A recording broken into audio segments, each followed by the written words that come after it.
previously opposed an assault weapons ban, but only later in your political career did you change your position. Why? Yeah, I sat in that office with those Sandy Hook parents. I've become friends with school shooters.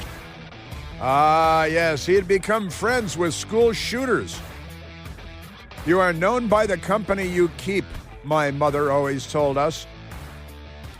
And there he is, Tim Walz, last night bragging, little braggadocio. I've become friends with school shooters. Surely he meant to say something else, something other than that. Well, maybe he did, and don't call me Shirley. The big vice presidential debate last night, it was a humdinger, wasn't it? Not to bring Bill Clinton into it, but it was a humdinger. Pretty remarkable stuff. Well, happy Wednesday to you, and welcome back once again. I tell you, I did not have my Newsmax show last night. And because of the big debate and Newsmax carrying it live, and hopefully you were watching it on Newsmax and the great after show as well.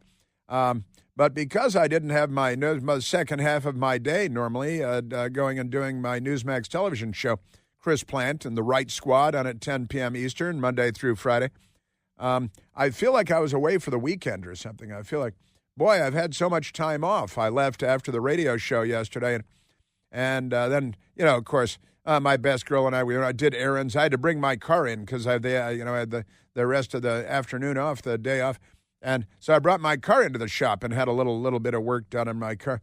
And then my best girl and we stopped, did a little bit of shopping, and then we got lunch, went and had a big lunch yesterday, and it was very good. But then got ready for the debate because it was not my usual schedule. My usual daily schedule has me, working a fairly long day. I think it'd be fair to say. Wouldn't be bragging there. But there he is. Tim Walz, he's got good friends that are school shooters. He loves those school shooters. He hangs out with school shooters, the Democrat Party.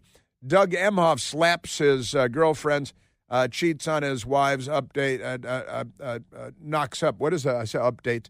I have news on the brain. Knocks up. That's not an update. The nanny, who's also the kid's school teacher at the private school that cost $40-something thousand a year to send the kids to.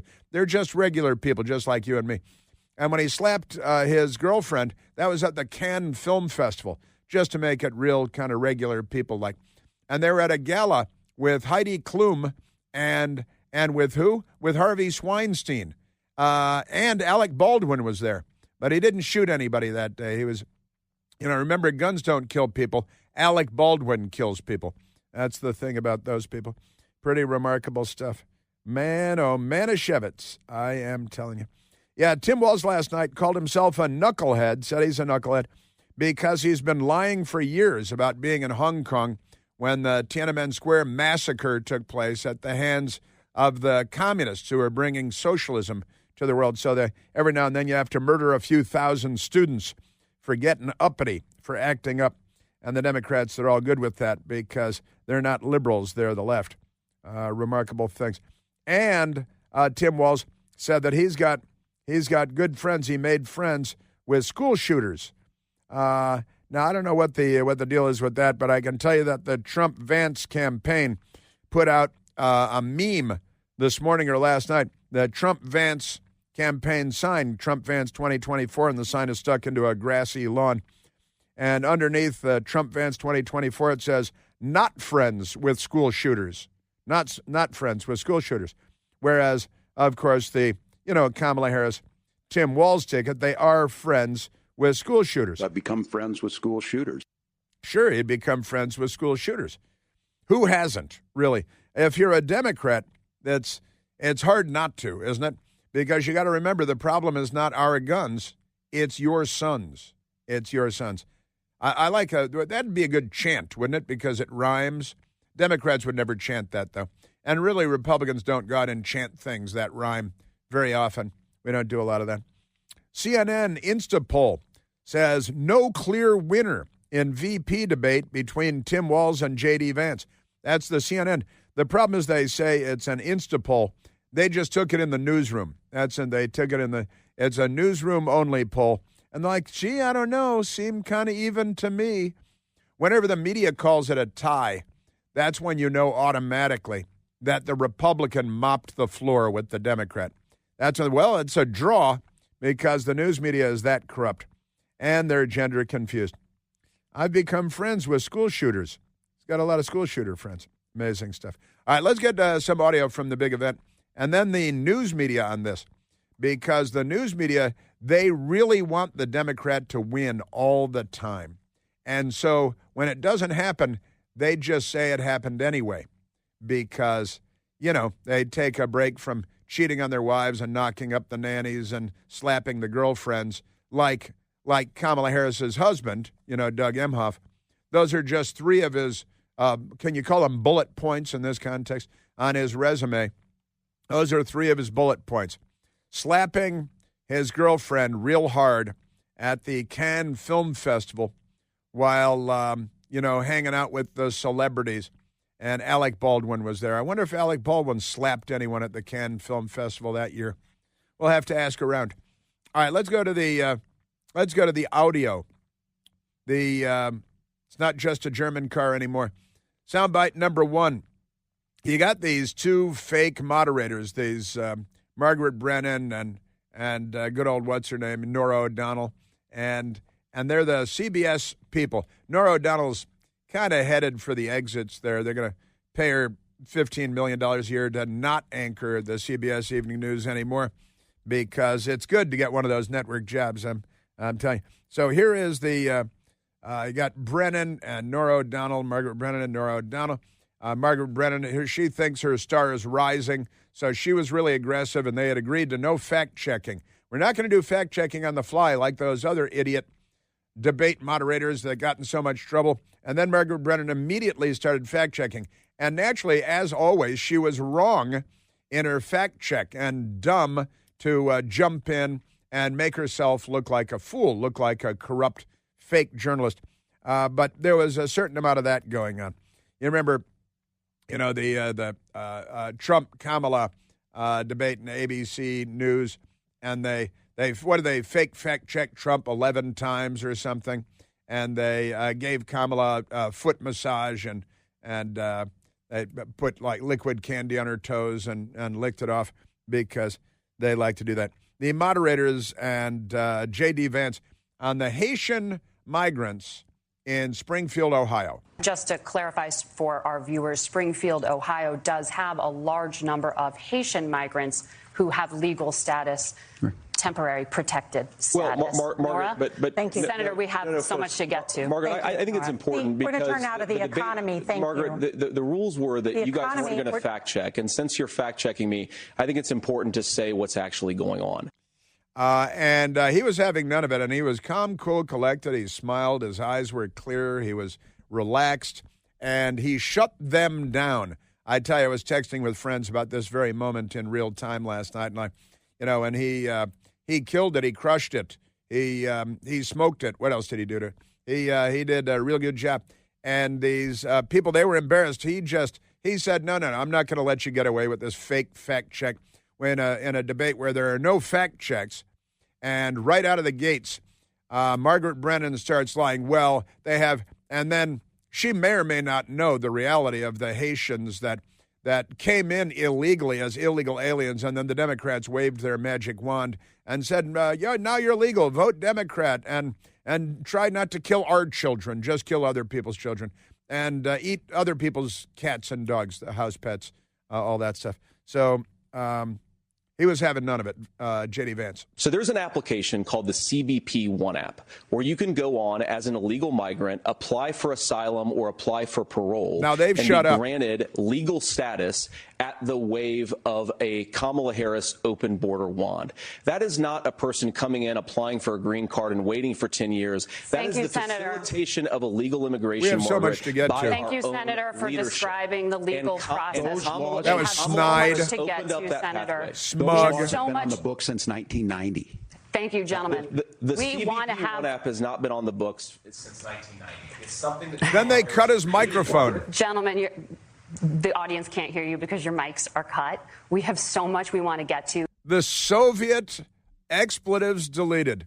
They have no idea. They're ignorant. Margaret Brennan is ignorant, and she doesn't know anything about the Soviet Union. Or if she does, she was taught about it in an admiring way. And these fascistas, these communistas, these Sandinistas, the Clintonistas, the Obaministas, they are un-American. They're fundamentally un-American. Well, we're gonna have an agreement going in that we're not going to jump in and do fake fact checks in real time, because other anchors doing other debates have blown themselves up doing that. So we're not going to do that. And immediately, Margaret Brennan of CBS News, her address is, just kidding, that's not, we don't do that. The left does that all over the place, though. And so she cuts him off, and then, Nora O'Donnell jumped in too. Oh, no, you can't talk about that. You can't correct us. And then he very politely didn't raise his voice, just very steady hand, clear eyes, not scowling, as Tim Walz was all night long, like he had he needed an ointment or something. He looked like maybe he needed a tube of something medical. But never mind that. So he kept going, and rightly so, JD Vance did, and straightening her out. No, these people came in illegally by the thousands, by the hundreds of thousands, literally. And the Biden-Harris administration signed a piece of paper saying, oh, you're all here legally now. So then the fake news people, Margaret Brennan, jump in. Oh, no, they're not here illegally. They're here legally. Well, they came in illegally, and you Democrats are so corrupt. But it was a very good moment for J.D. Vance, and not the only very good moment for J.D. Vance. Great stuff. Then Tim Walz. He's the hero of Iraq, right? He's the command sergeant major who was heroic deeds in Iraq led to victory for Western civilization, or not. And then, he was in Hong Kong for Tiananmen Square, or he was in Nebraska. He's not quite sure. But when you're a Democrat, none of this is a big problem for you with the Margaret Brennans of the world. Tim Walz on Israel, which again was attacked yesterday by Iran with 180 some odd missiles attacking him. They killed one Palestinian in the Gaza. Let's keep in mind where this started. October 7th, Hamas terrorists massacred over 1,400 Israelis and took prisoners. Israel's ability to be able to defend itself is absolutely fundamental. Reading is fundamental. Its ability to fund themselves absolutely fundamental. And yeah, that's true. And it's true that where it started and all that good stuff too, because the Democrats.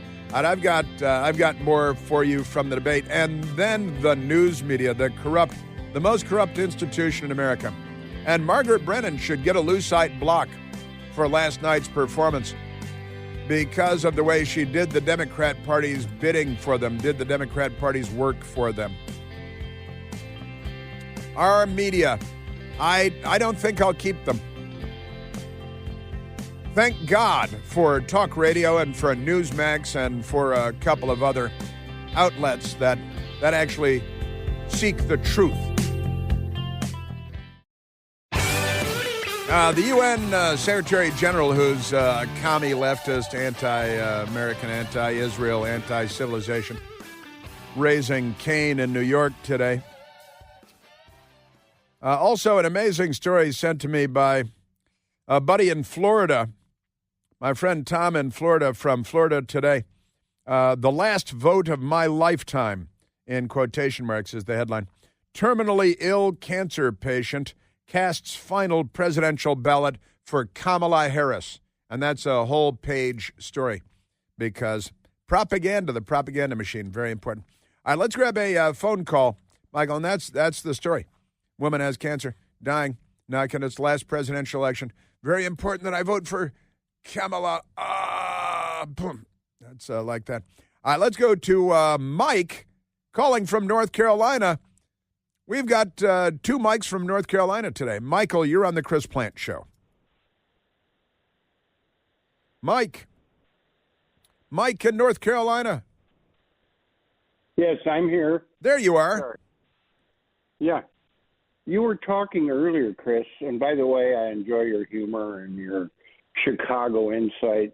I'm from up in that area.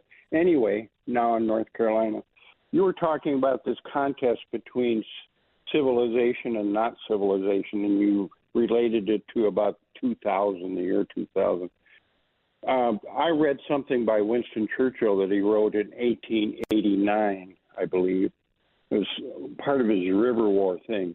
And he talked about the influence of Islam on society. And he said there's no more retrograde influence on society than Islam, and until it's kind of diminished in its quality, will never have an improvement. Anyway, it's a River War. Have you ever read that? I have not. I know I've read passages, but I have not done it cover to cover. Well, I wouldn't read that. This is just one of I got it off Snopes this morning, but I've read it before. And he talks, individually they may be really wonderful people, but he talks about their improvident habits, and they've taken they're very fatalistic about this life and taken the sanctity out of the next life, and all of it is like it is now. It's just amazing that was written in 1889, and we're still struggling with the same thing. And I enjoy your pointing this stuff out.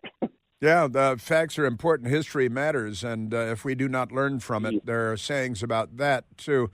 And Winston Churchill was a wise and learned man, and the British Empire had all kinds of experience, in Afghanistan and elsewhere, and the man who would be king, and India going up into what is now Pakistan and Bangladesh and so on, and it's true. And Winston Churchill referred to man who would be king, I think, was in Afghanistan. But right. But That's anyway, right. He talks. One thing that really strikes me on this, talks about their improvident habits and all that, but he says it must, the final extinction of slavery until the faith of Islam has ceased to be a great power. It doesn't mean it has to cease to exist, and he talks about how they're fatalistic about this life, and they've taken the sanctity out of the next life. Call it the dreadful curses of Mohammedanism, is what he called Mohammedanism.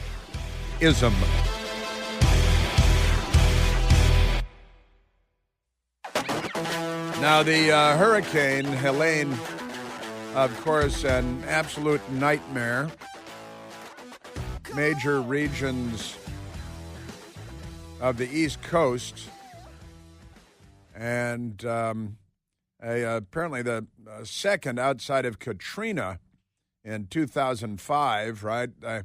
It's the deadliest hurricane in the last 50 years, if you don't count Katrina, and entire towns are have been wiped off the face of the map, and that is the face of the earth, and that's obviously a horrible and terrible thing. Joe Biden is going to go down and visit North Carolina today because he's still in the politics business, but they haven't been talking about it. They haven't been. Who's the head of FEMA? I asked this question yesterday of everybody around. Who's the head of the Federal Emergency Management Agency of FEMA? Because remember, heck of a job Brownie, George W. Bush got in huge amounts of trouble for suggesting that his FEMA director was doing a good job. Now we don't know who the FEMA director is. Nobody knows. The FEMA director's mom doesn't know who the FEMA director is because the FEMA director is nowhere to be found. Our Secretary of the Department of Transportation, nowhere to be found when it comes to the dock workers strike. The Secretary of Commerce is nowhere to be found when it comes to the dock workers strike or the hurricane. And who's the FEMA director?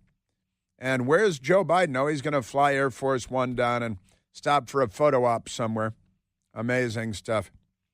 Now, let me get back to the big debate last night. It's kind of semi-interesting. The Washington Post front page headline, Vance and Walz trained their attacks on top of ticket, which is kind of interesting. They were, JD Vance was talking about Kamala Harris's failures, and Walz was talking about Trump, because they all have Trump derangement syndrome, right? That's the above the fold Washington Post today. And the Washington Times, newspaper of record in Washington, D.C., front page above the fold, also the upper left corner. Vance, Walz hit running mates, not each other. Hit the top of the ticket. It's the same, essentially the same headline, the same approach to the story. Debate economy, border, abortion. Remarkable stuff. Also, the lead story on the upper right-hand corner of both papers. In the Washington Times headline, Israelis dodge missile barrage from Iran. Biden orders U.S. military assistance with region near full-scale warfare. It's fairly full-scale warfare as it is right now. And the Washington Post lead story, upper right-hand corner, Iran bombards Israel. Nearly 200 ballistic missiles are fired in sudden escalation of regional conflict. Imagine that, the Iranians escalating the warfare in the region. And again, apparently one person killed in the Iranian barrage of nearly 200 missiles, apparently more than 180 ballistic missiles fired at Israel. One person killed, and it was a Palestinian. Because, honestly, and our last caller, Mike from North Carolina, talking about what Winston Churchill had said in actually 1899. The individual Muslims may show splendid qualities, but the influence of the religion paralyzes the social development of those who follow it.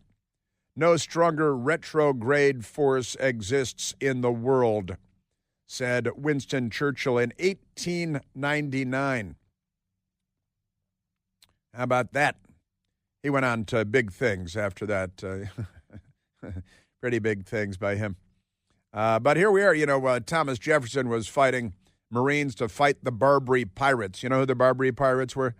They were North African Muslims who had been driven out of Spain after 400 years of occupation and brutalization there. World history is a fascinating thing to follow, and it's a lot better when our world leaders and political leaders have some understanding of that history. So often they do not. No one will ask Kamala Harris any questions about anything, including her husband, slapping the ex-girlfriend, impregnating the nanny who's also the kid's teacher, and now he's the very model of masculinity and manliness in the United States of America, according to Democrats. They don't really have a good idea what these words mean, though. They use the words. They don't know what they mean. Wah, wah, wah. All right, let's get back to the big debate last night. And JD Vance on Kamala Harris, who's our border czar, not doing a great job. We have a historic immigration crisis because Kamala Harris started and said that she wanted to undo all of Donald Trump's border policies. And then how'd that work out? Because President Trump had very good control over our border. And of course, then Kamala and Joe Biden came in, and now they're Venezuelan gangs stealing everything you have, including your children.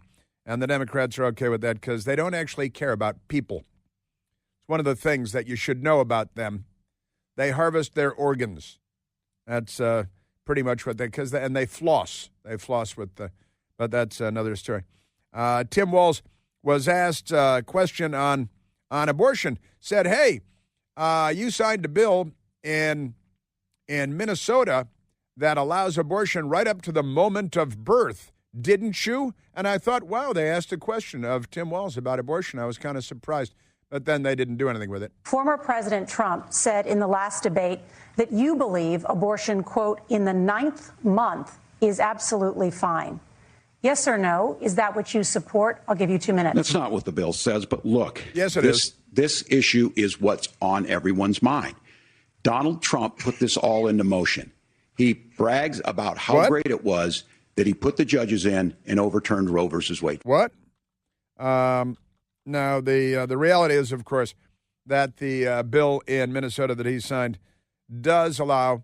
And, yeah, he got 3 Supreme Court picks, and that's the Democrats corrupted everything because Harry Reid, who was the Democrat Senate leader, said, we don't need to have a 60-vote margin for federal judges.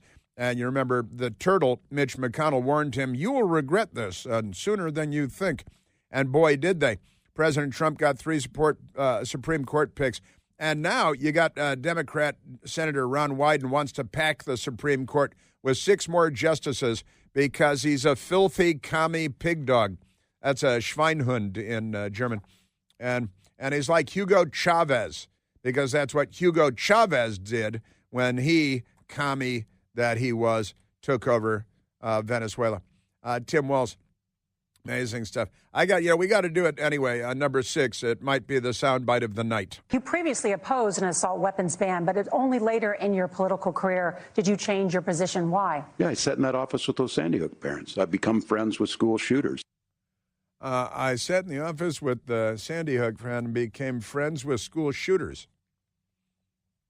And that he said that, and he said it out loud, as you just heard, and he didn't catch himself saying, wait a minute, did I just say I've become friends with school shooters? I've become friends with school shooters. He is not the brightest guy in the world. That's for sure. And the CBS women, they were grimacing and they wanted to correct him, but they didn't. They figured maybe nobody noticed. Pretty amazing stuff. JD Vance said, Kamala Harris keeps promising the world what she's going to do, all the great things when she becomes president of the United States. I'm signing the cross. Let's pray that never happens for the sake of humankind. JD Vance saying, stating the obvious, but the news media, they never ask these questions. If Kamala Harris has such great plans for how to address middle-class problems, then she ought to do them now. Not when asking for a promotion, but in the job the American people gave her 3.5 years ago. Yeah, what she's been doing all this time, the second most powerful person in the country, the most powerful woman in the world, and still not getting anything done. What's the matter, you? Honestly, JD Vance, they're talking about the weather. Hey, weather is crazy, isn't it? It's not weather, it's climate. They love to always yell at everybody about everything. Complete nutcases. And he did point out several, and he wasn't going from notes. He didn't have cheat notes. He wasn't taking the writing frantically like Tim Walz was on a piece of paper. So I'm going to say this, and not a bright guy. But JD Vance had all kinds of facts and figures at his fingertips that were relevant to the topics. The women of CBS News were not pleased by any of this. JD Vance on the crazy weather. Senator, what responsibility would the Trump administration have to try and reduce the impact of climate change? You'd want to produce as much energy as possible in the United States of America because we're the cleanest economy in the entire world. What have Kamala Harris's policies actually led to? More energy production in China, more manufacturing overseas, more doing business in some of the dirtiest parts of the entire world. And it's true. The China, where the Democrats love Chinese child slave labor with no labor standards and no environmental standards, and let's have everything made there. And then we'll pretend that we're the righteous ones and we're making the world a better place and a cleaner place. Nothing could be more ridiculous, of course. China produces more CO2 than the United States by a long shot. India now, I believe, produces more CO2 than the United States. We've reduced our CO2 output. And where was that funny meme yesterday? The funny meme. There are 2 million people on the East Coast right now without electricity, right? Hey, charge your Tesla and drive on over.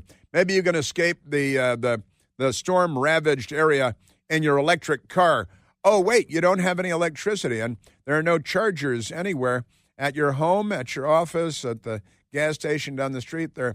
There's no electricity in a major swath of the country, the East Coast, because of Hurricane Helene. So how's your Tesla now? Huh? Remarkable stuff.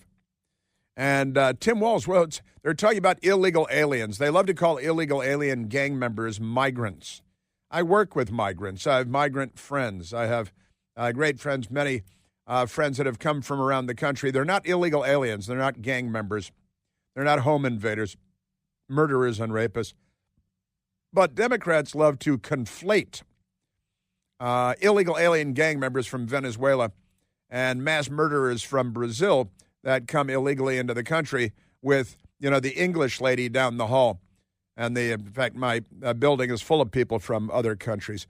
Tim Walz. We can't blame immigrants for the only reason. That's not the case. It's happening in many cities. The fact of the matter is that we don't have enough naturally affordable housing. So talking about housing and JD Vance talking about how, listen, you got millions and millions of people illegally in the country. They theoretically all need some place to live. They can't all live in your daughter's bedroom, but maybe get as many in there as you can. JD Vance responded. Tim just said something that I agree with. We don't want to blame immigrants for higher housing prices, but we do want to blame Kamala Harris for letting in millions of illegal aliens into this country, which does drive up costs, Tim. 25 million illegal aliens competing with Americans for scarce homes is one of the most significant drivers of home prices in the country. It was a comparatively polite and sane and calm and quiet and no audience. And I've got to say, I welcomed the no audience. It was not a pro wrestling match at all, as so many political events are these days. Margaret Brennan is a Democrat. She's paid by CBS News to pretend to be a journalist.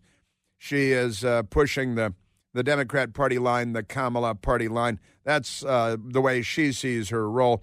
And she thought that's what she was there to do last night. Governor, I do want to let you respond to the allegation that the vice president is letting in Well, of course, that's not true. And again, you have the facts. I guess we agreed not to fact check. I'll check it. That, look, crossings are down compared to when Donald Trump left office. But it's, again, blaming and not trying to find the solution. Senator, on that point, I'd like for you to clarify, there are many contributing factors to high housing costs. What evidence do you have that migrants are part of this problem? Well, there's a Federal Reserve study that we're happy to share after the debate. We'll put it up on social media, actually, that really drills down on the connection between increased levels of migration, especially illegal immigration, and higher housing prices. Now, of course, Margaret, that's not the entire driver of higher housing prices. It's also the regulatory regime of Kamala Harris.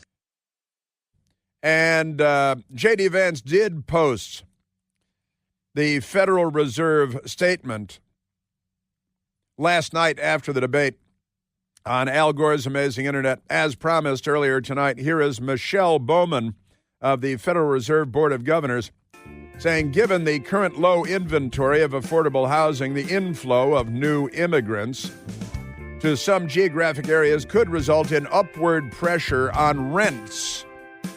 So it is Joe Biden's own Federal Reserve, Kamala Harris's own Federal Reserve, that made the statement, and they want to argue it with you, the fake news media people, because they don't follow the news. They're not good at facts. They're not good at knowing stuff.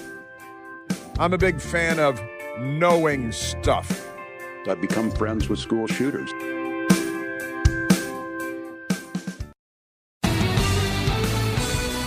The news media is slurring and sliming J.D. Vance by calling him slick. This is the word that they've issued for everyone to use, and they're all using it. J.D. Vance is slick. Well, he's actually new to politics compared to Walz by a long shot. But the number of headlines that have the word slick in it, and the number of fraudulent media hacks using the word slick.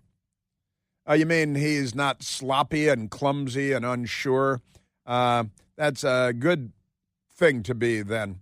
But the media, they're not slick, but they're slippery and slimy.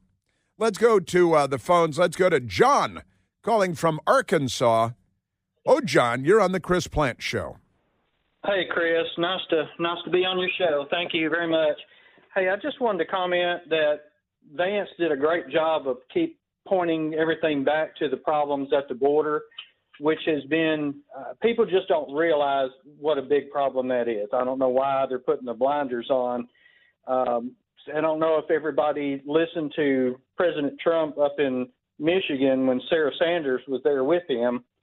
But she mentioned that there was an Arkansan who was a coworker of mine that was killed a couple of weeks ago on Sunday morning driving into work by a drunk driver who was also an illegal, had already been deported once. And I'll tell you, that just really hit home. You know, people don't think it really affects them, but it's affecting. It may not have affected them immediately or right then, but at some point in time, it's going to affect somebody close to you. And I don't know if people have seen that movie by Tom Cruise, American Made, about how all that drugs started coming in from South America, right, through Pablo Escobar, and how it focused in Mena, Arkansas. How it ended up there. Yeah, the Bill Clinton Arkansas connection, right? Oh, definitely. And but you know, there's really a part 2 to that movie that they need to make, and the part 2 is based on a book, not based on a book. It was a true story that also affected me and the people that I know, called Boys on the Tracks. That's the name of the book by Mara Leverett. She ended up writing a book about it. But 2 boys, Don Henry and Kevin Ives, were killed supposedly on the railroad tracks, but they ended up, basically they were killed and laid across the railroad tracks. And it had to do with the drugs that were being dropped out of Mena whenever they were distributing their drugs throughout the United States. They dropped them along the railroad tracks, and the boys kind of stumbled onto it and stuff. And, of course, there were local law enforcement and people that were all involved in that. Well, you know, look, controlling our border is enormously important. We had more than 100,000 fatal drug overdoses in the United States, 100,000 dead just last year, just from fatal drug overdoses. And a huge part of that is the wide open border.